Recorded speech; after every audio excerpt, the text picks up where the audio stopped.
With the somewhat recent news that Demarcus Cousins has joined the Golden State Warriors to make them even more powerful for only $5 million, a lot of baseball fans have become concerned with their own sport. There were some fans calling for the salary cap, which I made a whole video on, by the way, and there were others that were concerned that a team like the Yankees or the Red Sox could gather a bunch of free agents all at once and create a super team of their own. But do not fear, baseball fans, because in this video, I'm going to be explaining why a Warriors situation could not happen in baseball ever again. Now, first we need to describe what a Warriors situation is. We aren't talking about just another dynasty here. We are talking about complete domination to the point where you know who the champion is going to be before a single game is even played.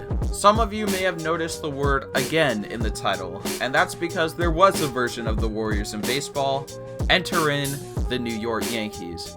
The New York Yankees dominated Major League Baseball in the 1950s. They won the 1949 World Series and also the 1950, 51, 52, 53, 56, and 58 World Series.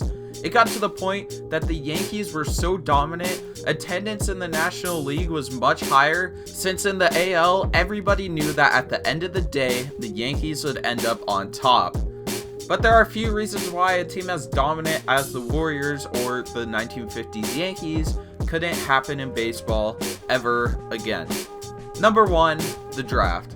Ah yes, the MLB draft. The place where you draft your future franchise star unless you're the Texas Rangers. Sorry, Ranger fans. But seriously, this is a place where bad teams get the chance to draft the best young talent to turn their franchise around.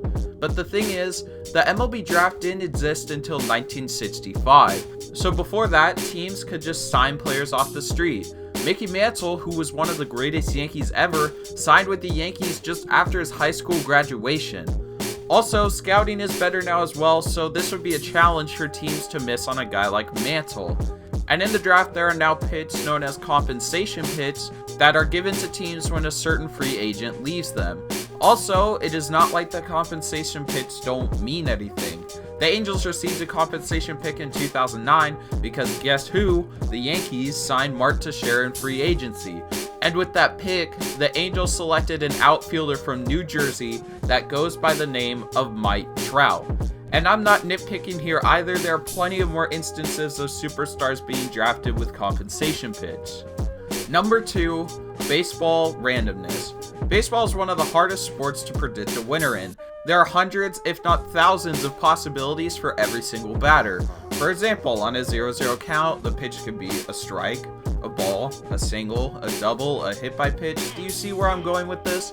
But in basketball, per possession, the simple version is you can score 2 points, 3 points, or 0 points. Basketball is more skill-based and is less situational than baseball is. Author Michael Marvison, I'm sorry if I butchered your name, but Michael explains this concept in his book, The Success Equation. Michael uses a statistical technique that rates different sports by the contributions of luck and skill in each sport. As you can see by the chart, basketball takes more skill and baseball is more on the luck side than basketball. Now obviously baseball skill does matter. I wouldn't expect a team like the White Sox to sweep the Yankees in an 11-game series based off luck, but hey, you never know, they could get a little lucky. Number 3, free agency. Yes, baseball does have a salary cap, however, there is a system in place to keep some sort of balance in free agency, and it is called the competitive balance tax, aka the luxury tax. Teams will do almost everything they can to avoid the luxury tax. That's why during this past offseason when Arrieta and JD were asking for massive contracts, teams like the Giants and Dodgers that could have added them stayed away to try and avoid the luxury tax, and that brings me into my next point. Number 4, players are about getting that bag. As seen in this most recent offseason, players are willing to wait on their contracts until they get paid whatever amount they think they should get paid. And since there's no set amount for max contracts, players are told by their agents what they should expect, and if they don't get that offer, they are willing to wait until they do get that offer.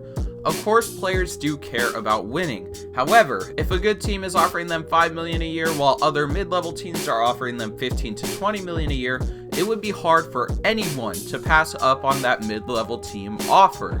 And also, another thing to keep in mind, unless you are a superstar player, then you can't live off of your shoe deal alone. In the NBA, you see guys that haven't played a game yet signing a 5-year shoe deal. So all of the money for players in the MLB basically comes from contracts.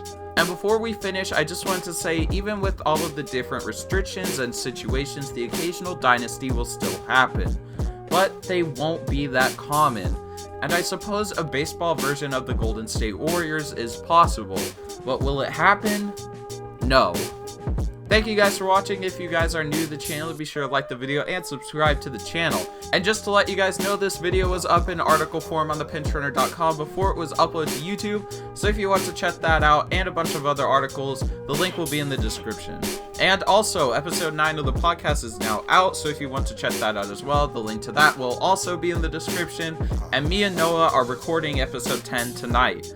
I do have a few more videos planned, but if you guys do have any ideas, then be sure to leave them in the comment section below. And thank you guys for watching, and I will see you guys in the next video. Yeah, in my head thinking what to write you. Can't even tell if I like you. Keep playing around, I don't try to. When I see you, I can't say hello. Yeah, I'm conflicted.